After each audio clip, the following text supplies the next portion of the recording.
Welcome back on WWS channel, The Wonderful World of Seashells. Today we're going to talk about the Mayotte conch shells and some of the seashells. Mayotte is a French territory. It's situated in the Indian Ocean, in the Mozambique Channel, on the left of Madagascar. So I'm going to present you some conch shells from this territory. You can find on the market a dedicated book. It's called Mollusques de Mayotte. It's in French. It's from Mathias Deus, George Richard, and Norbert Verneau, and it's a quite nice book. We'll have the occasion to study it later, so you have a lot of information and a lot of nice plates. So hope you enjoyed this video. So let's start with the cones. You can see on the screen, actually I'm showing you a common conch shell. This is Conus tessulatus, a sand dweller species from shallow water. I mean, it's easy to identify. It's this original pattern. So this is the first species we've studied, and this is Conus episcopatus. This is a small specimen. On the young specimen, you can see this kind of drawings, you know, of pattern, of zigzag. This is classic. This usually disappears with bigger specimen and very mature specimens. So this is a mollusk killer. We can see this conus, that it's fuscatus. It's usually, before it was named as Imperialis form fuscatus, but now it's a species. So this is a dead specimen, and it's really very nice. I love it. It's quite all brown pattern. So I didn't find any live one, so I couldn't make any picture underwater with the underwater picture with this live guy. So this is my only specimen. So this is the fuscatus, close to Imperialis. Now a very nice species. It's Conus augur. It's a very interesting pattern, very interesting shell. You cannot confuse it with any other species. It's really an awesome pattern. So this was Conus augur. These two are omaria. Actually, in the book, they call it omaria. I'll say. Let me find the book. Convolutus. They said it's Conus convolutus. So, in this book, they prefer to set this form before we use the omaria form convolutus. I prefer to use the species name of Conus convolutus. So you have two specimens of omaria. I can judge it. I mean, we'll see in the Monier's book.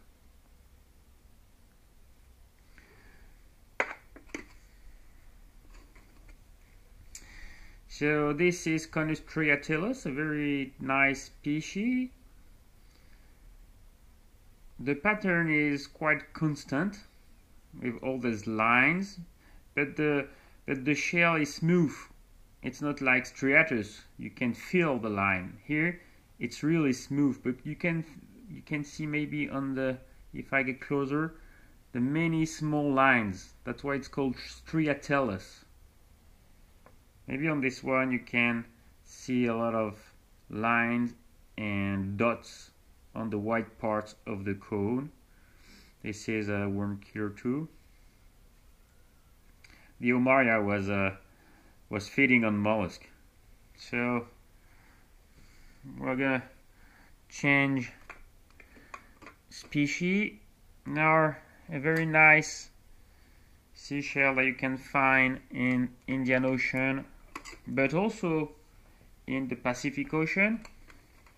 It's very difficult to get nice specimen of the species and big specimen. Usually they're encrusted and have all algae and corals on them, and they often have cracks there due to the fish attacks.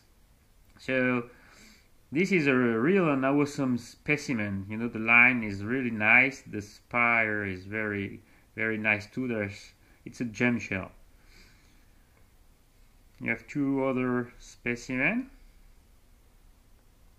You cannot confuse this species. I mean, it's really easy to identify. Some specimens have no white spot, no white line, and they call the form Tesselliconus. But I mean, in the Seychelles, the cones are exactly like this one with the white banding. So it's just a variation, an individual variation. It's not a species or any form, any variety.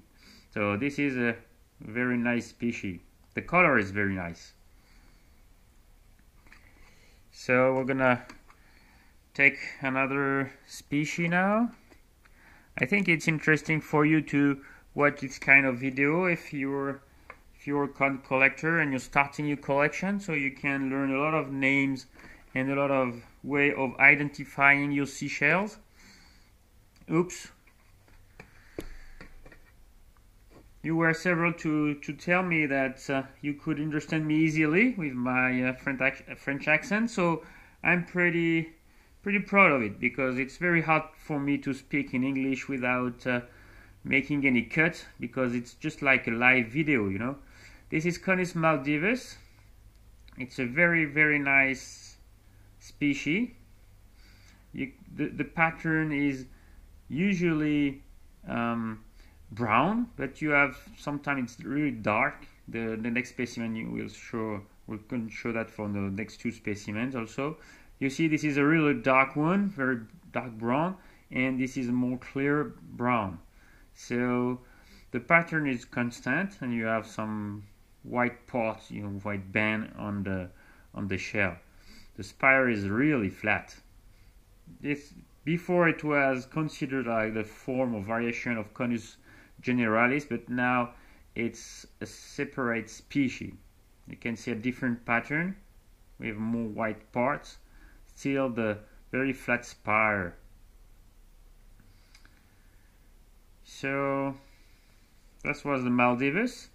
This is usually a sand dweller species that feeds on worms, so you can find them in the sandy area and around grass fields.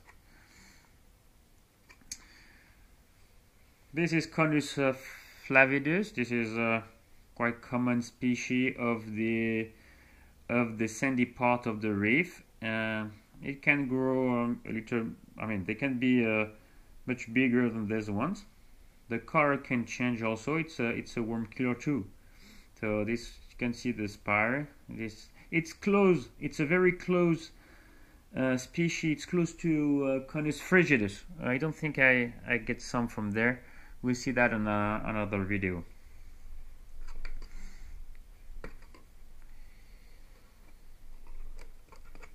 This is Conus muriculatus, all found freshly dead.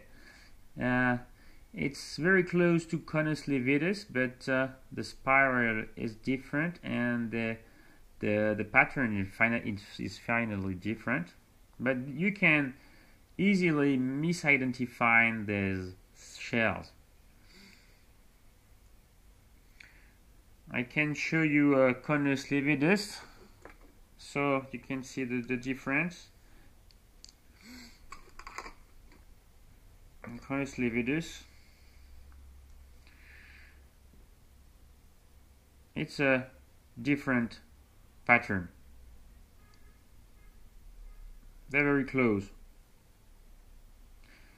You can see that the Conus lividus, the inside of we could say the mouth of the channel, it's really dark. It's like a dark purple with a white band. And in the muriculatus, sometimes you can call them Seashells anyway, you see it's not that dark. I mean, you have a little part that is dark and it's white. I think it's a really good way of making the difference.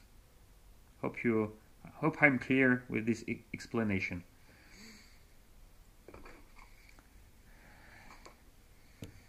So we can now see a Conus rattus with a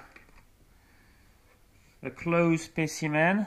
I mean, close species. Sorry. If you're starting collecting, you will surely think it's the same species. They really look like the same, but it's not. This is the Conus rattus and Namocanus on the right. The spar is quite close. The pattern is really different when you look at the shells, and on rattus you will find, like always, many dots, white dots like that, like on Balteatus, and you will not find that on the Conus Namocanus. And you will never find that. So it's a really good way to make the difference, and you can see this part there on the last word on the shoulder.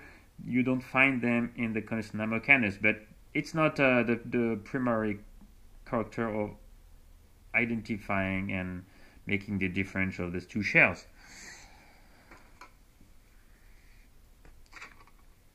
So that's another species, Conus varius. I like Conus varius.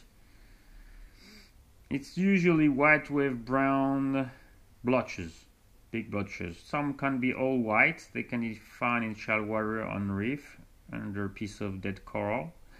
And sometimes you can have the yellow pattern. Sometimes it can be pinkish, but the overall looking and pattern is the same. It's an easy species to identify.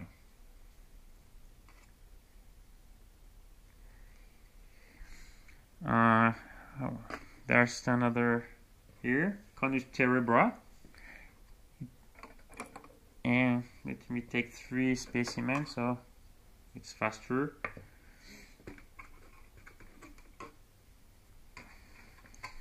Let me a little more. So Conus terebra with all these lines, you can feel them with your nail. The shape is really particular too. This is Conus distans from the hard reef where the water reaction is strong. It's usually a common species. This is Conus literatus. It's not leopardus, literatus. So you can see the yellow bands on the shell. You will not find these bands, colored bands, on Conus leopardus. Okay, it's a common shallow water species, but in some countries it only found in like 10 or 20 meters. This is this ugly one. It's not a common species. The way I kept this one, it's Conus circumbactus, and it's very difficult to find in the Mayotte and usually in the Indian Ocean. It's not a common species, so it's not very nice. We're gonna change specimen. You have a small Conus capitanus, very small cone and broken. It has a shell on it. It was close to Namocanus. Let me show you again the Namocanus. It's really close, but the pattern is not at all the same.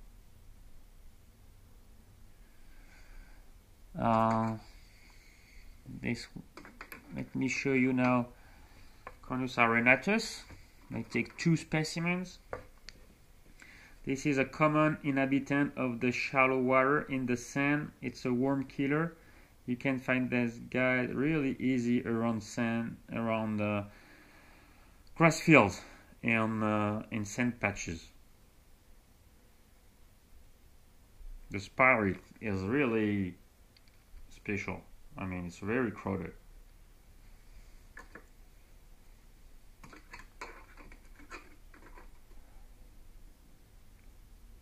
On this box you can see a big Conus striatellus.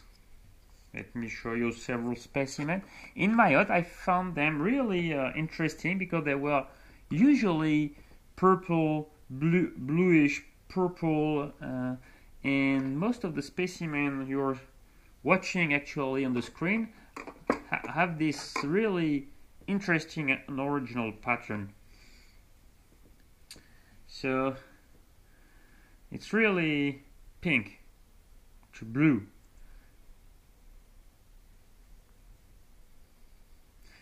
This is a dangerous cone. Conus striatus can really kill human, and you must handle this species with care if it's alive.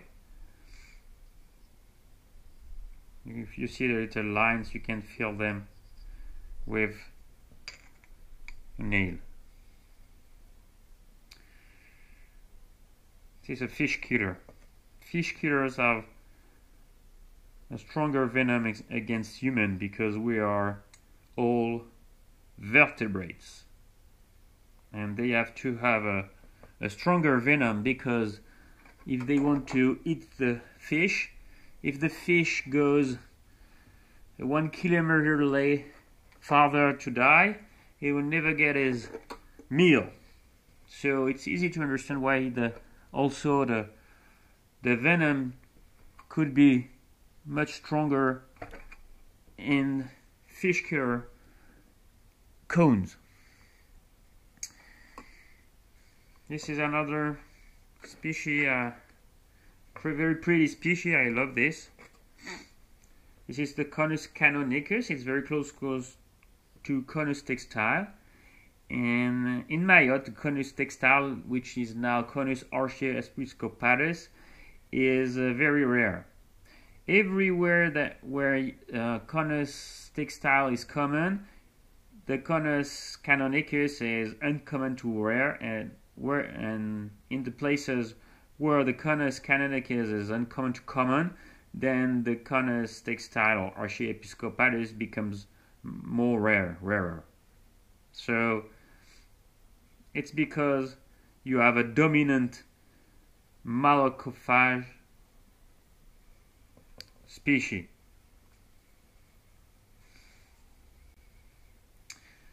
So there's a little tip also when you're looking at the Conus canonicus. Inside you have often a pinkish color.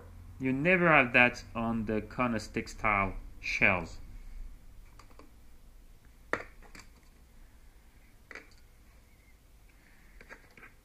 You have a few teeny cones there. Conus miliaris, it's easy to identify with Conus coronatus, Conus aristophanes. It's really small shells. Hope you can see them on the video. We have a juvenile shell of Conus consor. The others are too small. The miliaris.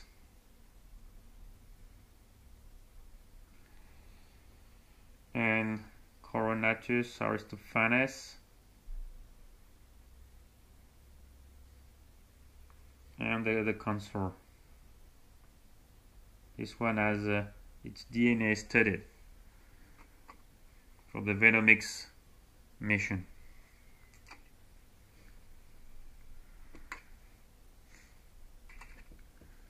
There was another specimen there. It's a small Conus virgo. It can grow up to really huge sizes, like more than 100 millimeter. This is a really classic species of the Indian Ocean and Pacific Ocean.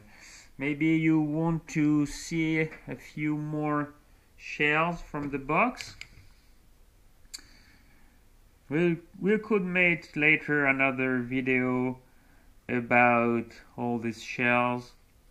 It will be too long to now change family. The Harpidae, the Murex, Terebra shells, the Meters, Lexium. All these were found dead while snorkeling. You have to snorkel a lot if you want to find a lot of empty shells. Some have a hole inside on them, I mean. This is a hole. He had been killed maybe by a murex. And the last box is about some cories. You have the Chinensis here, the Lynx, the Elvola, Isabella, and this is the Erosa. This is Leviathan. This is a more Arabica because it has a flat base, you can see that. And these two are Mappa. This has a really nice shells. I guess it's now Geographica. The classification have changed. These were from the reef, from shallow water on the reef, on the top of the reef. So I think you enjoy this video, and next time we'll make a video about books, you know, about conchology books, and after we'll try to identify fresh dead specimens. So I'm sure you like this video. Please give us a like, please leave a comment, and the most important thing for us, subscribe to our channel. Thanks for watching. See you next on WWH channel.